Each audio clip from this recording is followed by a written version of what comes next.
Praise lord. దేవాతి దేవునికి వందనాలు.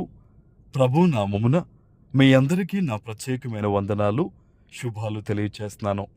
మీ ప్రార్థన వసతులు మాకు తెలియచేయండి. తప్పకుండా నేను మీకోసం ప్రార్థిస్తాను.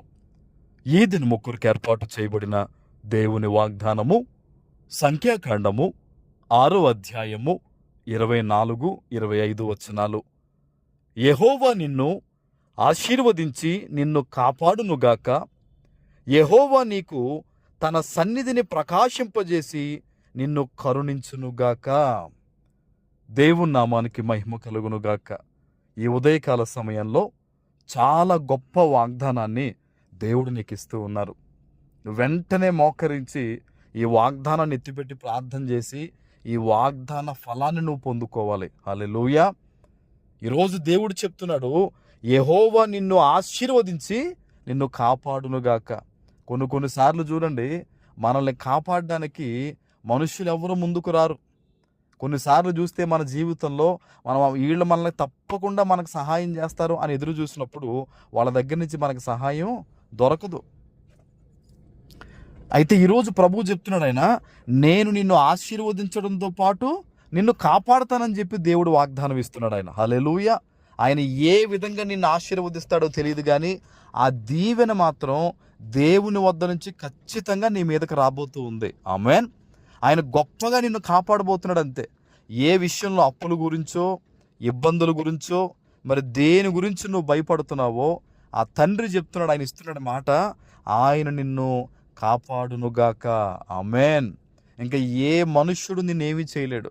నువ్వు దేవుని పంచన ఉన్నంత వరకు, నీలో నీతి యథార్థత ఉన్నంత వరకు కూడా నీ చుట్టూ కొదమ సింహాలున్నా సరే, దానియేలు గారిని సింహాల బోన్లో వేశారు, అయినా దేవుడు కాపాడా లేదా? ఈరోజు నీ చుట్టూ అటువంటి మనుషులున్నా పరిస్థితులున్నా ఏమున్నా సరే దేవుడు నిన్ను కాపాడుతానని మాట ఇస్తున్నాడు గనక ఏ మనుష్యుడు ఏ అపవాది నీకు హాని చేయలేరనమాట. హల్లెలూయా.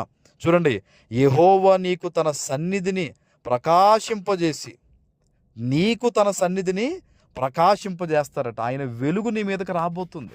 నీ ప్రార్థన దేవుడు విన్నాడు గనక, నీ కన్నీటిని దేవుడు చూస్తున్నాడు గనక నువ్వు అడుగుతున్నావు, తండ్రి నన్ను దీవించు అని దుఃఖముతో అడుగుతున్నావు కదా.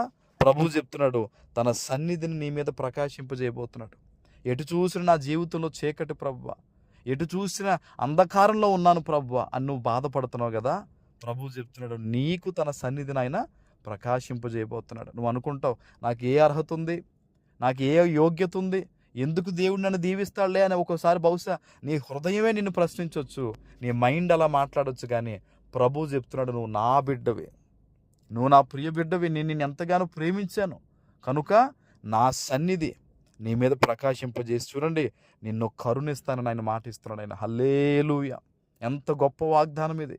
ఈ వాగ్దానం ఈ రోజు నువ్వు ఎత్తిపెట్టి ప్రార్థన చేస్తే నీ జీవితం అంతా బ్లెస్సింగ్సే. ఇంకా ఈ వాగ్దానం ఎత్తిపెట్టి ప్రార్థన చేసి నువ్వు దేవుని సన్నిధిలో కన్నీరు విడవగలిగితే గనక, ఈ వాగ్దానం గురించి నువ్వు నమ్మకంతో విశ్వాసంతో ఉంటే గనక నువ్వంతా దీవెనగానే ఉంటుంది. ఇంక ఈ రోజు నుంచి కూడా ఇంకే సాతాను ఏది నిన్ను కానీ నీ కుటుంబాన్ని కానీ టచ్ చేయలేడు. ఇంక ఈ వాగ్దానం నువ్వు పట్టుకుంటే, వాక్యమే దేవుడై ఉన్న ఆ పరమ తండ్రి రోజు ఈ వాక్యం ద్వారా నీతో మాట్లాడుతున్నాడు. ఈ వాక్యాన్ని చేత పట్టుకో, విశ్వాసంతో నమ్ము, దేవుడు నాకు ఇచ్చాడు ఈ వాగ్దానం అని, నువ్వు గొప్పగా దీవించబడతావు. ఆమేన్.